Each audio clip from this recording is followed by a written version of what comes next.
Morning, everybody. I know I said I was going to slow down on knife reviews, unless I found something interesting. And there had been one that is really hard to get your hands on, and I'd forgotten about it. I'd put it on a wish list, and months ago. And then I just recently had the manufacturer email me and say, "Hey, we're going to have a batch of these available on Friday. They're going on sale at 8 p.m. Eastern, and when they're gone, they're gone." And that's how typically these go. They do a run of them. I don't know if they have a few hundred or a few thousand, but they're amazing knives, really well made. We'll get into it in a minute. But so I basically got there at like 7:55, and you had to wait till 8 o'clock for it to show up in inventory, and you had to quickly pick the one you wanted and get it into your cart and hit checkout before they were gone, kind of thing. So I was there, had it in my cart at 8, was checking out at 8:03, and by like 8:11 they were gone. So, and it was the only one that they got in stock. So this is a cool company. It's called Asher Knife Company, or AK Company. They make some pretty cool stuff. Now, I don't see where the manufacturing is. The company itself is based out of Pittsburgh, Pennsylvania. So I don't know if these are made in U.S. or if they are made in overseas. Let's see, Asher Knife Company, country of origin. Let's see. Yes, I'm doing this right now instead of instead of doing it ahead of time. All right, so it's a one-guy design firm, and then he uses overseas to bring it to life. Okay, interesting. So I'm not sure who makes it. Probably like Reich or Riat or one of those companies that basically, it's who Microtech outsources some of their knives to the James brand. There's some amazing Chinese manufacturers over there that do some really cool stuff. And basically, you design a knife. You design the knife. You design the specs, what materials you want to use, and a price point. And then there are companies that will say, yeah, we will take that and we will make that to your specifications. So this is one of them. So it's the Spiro TI, the Asher Spiro TI. So this guy in Pennsylvania designs them and then sends off for a batch to be made and then sells them. So I ordered it on Friday. It came yesterday on Tuesday. So he has them in stock here. They're not being shipped from China. As soon as they get here, then he sends them out. So nice little box. I mean, nothing crazy, but nice box with a magnetic lid. All right, let's go through the specs, and then we'll go over the design and see if we like it. Pretty cool. All right, so what is it? Well, it's an open length of 7.4 inches overall. Closed length is 4.2. The blade is 3.2. Cutting edge is just over 3 inches.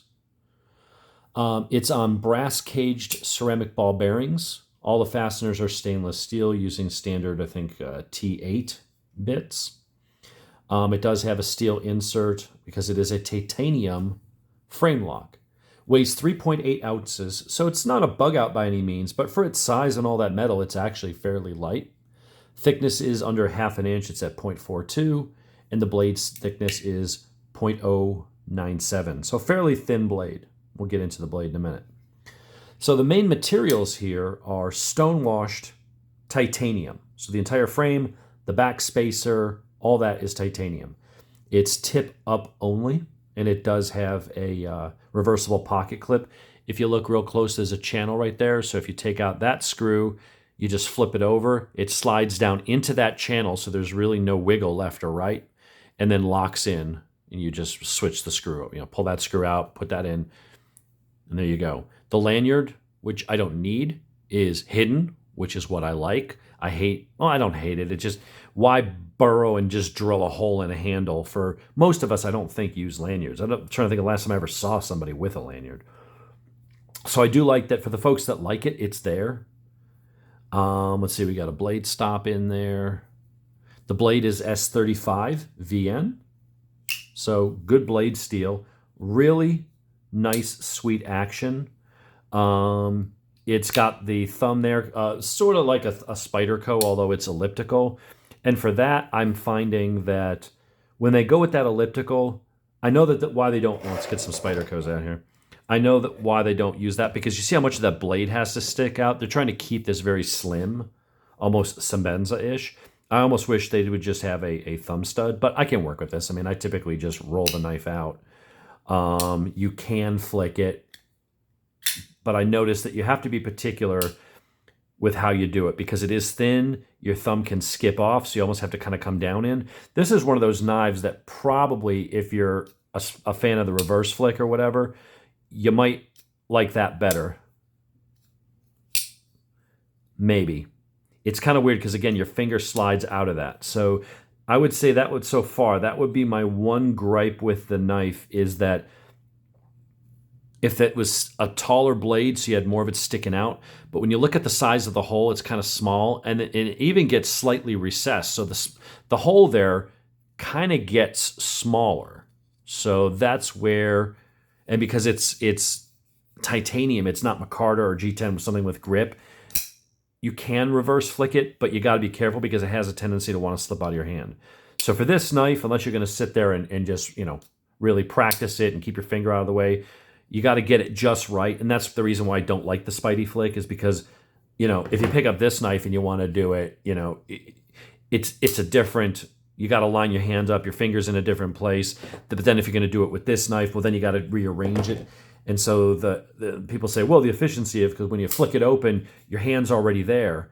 Yeah, but that's because you did all the hand movements to get it all just right and lined up first, as opposed to just opening the knife and shifting your grip after the fact. Potato, whatever. This is very slick. I would say that's the downside. And I would have preferred the micarta. And maybe when they have one come in stock, I'll get that. This is just the only one out of their entire product line that they had in stock. They made an announcement. He got a batch of these. I think the micarta handle one would be better because it'd be easier to do a reverse flick, because here you're gripping it so hard that your finger almost curls around. And then when you flick it, it stops because your finger's hitting it. So you have to really, I don't know. There, I happened to get it that time. It's just one of those things where I don't want to have to dig around and freaking practice it. But so I'll probably just use the knife flick. But that's probably, I would actually ding it for that. I kind of wish it was a thumb stud. I think they did it aesthetically and for people who like the spidey-flick. But to me, I would have rather had a thumb stud there. It gives you more purpose. Your thumb wants to slip out of there. Now, if you got smaller thumbs, maybe it's easier. But this is a fairly strong detent. It's not crazy. But being that that's in so tight, you have a hard time kind of getting your thumb in there. So you can do it. You can do it either way. But see how my thumb just slipped out? So you got to really kind of push. Now, as a result, when you do that, it really flies open. So, but I'm putting a lot of pressure on it. And I think if I was to fidget with this knife, after about 20 flicks, my thumb's going to be hurting because I'm really having to put pressure on that and kind of cram my thumb down in there to keep it from slipping off until that detent. Now, maybe that'll loosen up over time. Maybe the detent will kind of break in and things will loosen up. So that's so far as my critique of it. It does feel really good in the hand. It's very comfortable. The clip is very low profile. It's a very deep. I mean, it actually extends past the end of the knife. So that's a nice deep carry pocket clip. Tension's perfect, right where you want it. It's higher there than the tip. So that doesn't curl up and hook into your hand like sometimes they do. So when you grip that, like that's a very comfortable knife. While it does feel a little slick, you've got jimping here, you've got jimping up here. There's no forward choil, but you do have a finger choil, but you do have a sharpening choil. It's a fairly high flat grind. And it's just a nice, I guess it would be a drop point. You've got your collar there that's anodized blue titanium. It's a very elegant. I mean, when I look and say, what does this remind me of? Frankly, it reminds me of a Sembenza. It's a slightly different blade shape and profile, but it's about the same size. It's titanium frame lock. It's a nice, simple, clean blade that just drops down to a point, so it's very good for pushing in. You got nice belly for slicing. Speaking of slicing, let's just do a quick sharpness test. Yeah. Effortless. Even out towards the tip, you can just Yeah, very nice. Push test. Oh, yeah. Beautiful, beautiful factory edge, real sharp. Don't feel the need to mess with that at all. What else can I say? It's really nice. It's fairly light. I mean, you see all that metal, and like I said, it's not a bug out. It is 3.8 ounces, so it's not a lightweight knife. But when you look at that, you feel all that steel in your head. You're going, okay, that's going to be kind of a beast. You know, like if you remember the Columbia River, the CRKT had the GSD, the Ling Mao, I think is his name. Really cool design. But it was, you know, a stainless steel handle, and it was like, all right, it feels substantial. It looks substantial, and it feels heavy. This doesn't really feel heavy for its size. The balance on it, I mean, it feels really good. Reverse grip feels good. The pocket clip is not intrusive. It doesn't poke into your thumb or anything like that. I mean, it's just big enough to really lock your hand in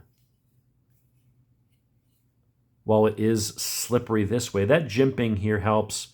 And also that curve is very generous, so I don't feel like if I was to push on this, that my hand's going to necessarily slide off that. I feel like there's pretty good traction. Now, is it going to be as good as a Spyderco PM2 or something? No. While I have that out, let's do a size comparison. So you got the Spyderco PM2, and then you got the... Did I just reverse flick my... Okay, I did it kind of without, because was just dicking around with it with the other ones. And I didn't think it would actually work on the lockback, but it did. So, all right, whatever. For you spidey-flick fans, there you go. So that's my native 5, which is about the same size as a PM3. I thought I grabbed my PM3, which is why I reverse flicked it, because it's a looser blade and it's more conducive to that. So it sits right in between that. It's not quite as big as the PM2. What do I have in my pocket? Delica. Bigger than that, although not terribly. Deep carry pocket clip makes all the difference on that, by the way. Maybe I'll do a video of that. I got the MXG gear, deep carry titanium, and just awesome. Now really makes that thing, yeah, see that one doesn't flick as well. That one I just roll open. Makes a big difference. So in comfort and as well as concealability. But that's the Asher TI. I mean, I would say, you know, I've had other knives that like, hey, you know, what's the best Sebenza clone? Or, you know, this is not a clone. This is his own design. I haven't seen another knife exactly like it. It's not a copy of anything. The guy came up with just a really clean, simple, elegant design. And so in that regards, it's Benza-esque, Sebenza-esque. But it's his own design, and it's really nice. It's very clean. It's very light. I think this is a nice, what would you call this? Like a gentleman's tactical folder. The only thing I would ding it on, and this seems to be loosening up as I'm playing with it, is just if you try to do it from out here, your thumb slips off. It's almost like you have to roll the thumb in a little bit so you kind of catch it with the corner to get that to flick out. So not a learning curve so much.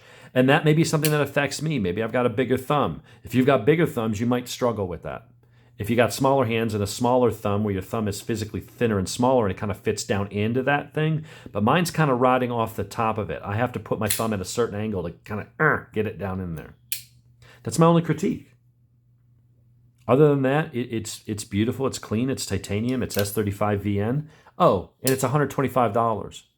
So when you look at a Sebenza and you think about where do they start? 350, 400, something like that, and just go up from there. This, I guess, is closer to the larger Sebenza, which, you know, it's a $400 or $500 knife. More if you want certain, you know, treatments and things like that. But you're in that class of knife. I mean, it's extremely well executed. The blade centering is 100% dead on. I mean, that's perfect. That is perfect. The clip's nice and simple. The action on it is just really, really smooth. The one niggle is just for my hands, that thumb hole is a little, you know, and part of it is when you dig in here. So the detent is on the locking bar, right? So when you go to really push this down in there, you're holding it from this side. So you're actually taking your tension. It's almost like you got to Yeah, I'm going to have to play with that. I'm not going to lie, that is just a little bit annoying on that because, and I've seen this with some of the Lion Steels and MKMs when they have the liner lock, and that's where, or I'm sorry, a frame lock. And that's where sometimes when you have big hands, I almost prefer a liner lock over the frame lock. And here's why. When you grip the knife, you're putting pressure. I'm increasing the pressure of the detent just by virtue of holding that knife. When I have to stick my thumb down in here and really push against it, there's a lot of detent pressure right there because look where my hand is. I'm pushing, I'm jamming that detent into the blade. So you have to kind of grip it elsewhere, but then your thumb's not in the right position. So yeah, see how it wants to slip out of my hand. I'm not going to send the knife back. It's a little disappointing. I'm going to have to play with it, but it's one of those knives where it's not a fidget knife. You're going to open it, and you may have to sit there and flick it a few times to get it to open. That's a shame. As I'm playing with this more, that's the thing. I don't like these to be scripted. I just kind of open the box and let's see how it is, right? I love the execution. I love everything about it, but that's a problem I've had with other frame locks as well, is that when your hands are that freaking big, I mean, look at the knife. It's a good sized knife, and it just looks like a toy in my hand. When you want to open it, yeah, I end up pushing on the detent, which makes the pressure needed to unlock that blade. If I do it this way, it's very light. When I'm gripping it like this, it takes 3 times the pressure. So this might be a knife that the reverse flick maybe works better for. Because when you're holding it like that, you're getting your other fingers out of the way and you're not putting pressure on that detent. The problem then becomes you have to hold it just right so you don't drop it and flick it out of your hand. Yeah. Damn. Yeah, I'm going to have to think on this. This may be, it's just a cool knife I have that, I don't know, maybe I'll give it to someone for Christmas or gift it to somebody because for me, you got to sit there and mess with it to get it. Jesus. Yeah. I would not recommend this knife. Most of my knife reviews are really positive. But I'm going to say for this, the detent is too strong. That lock bar is right there. There's no way to grab the damn thing to try to roll it out. I mean, look at how I'm trying to, my hand's tied up into a claw just to roll it out.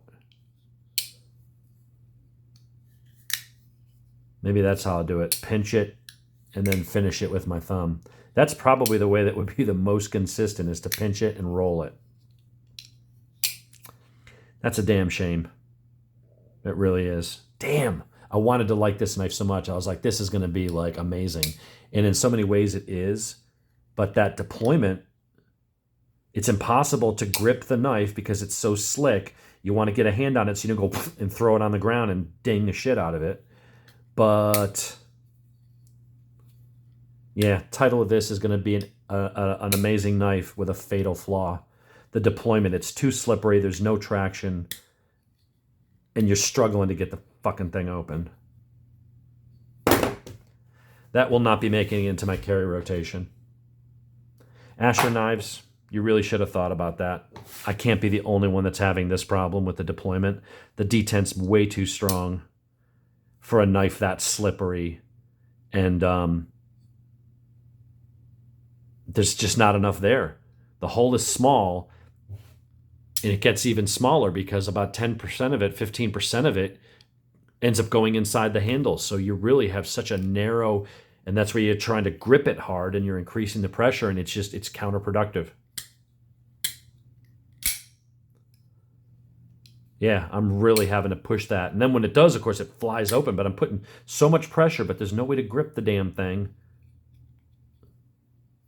It's going back in the box. I'm going to gift this to somebody. Oh, well, I had high hopes for it, and most knives I get are really good, but that's a flawed design. So we're giving this one a thumbs down.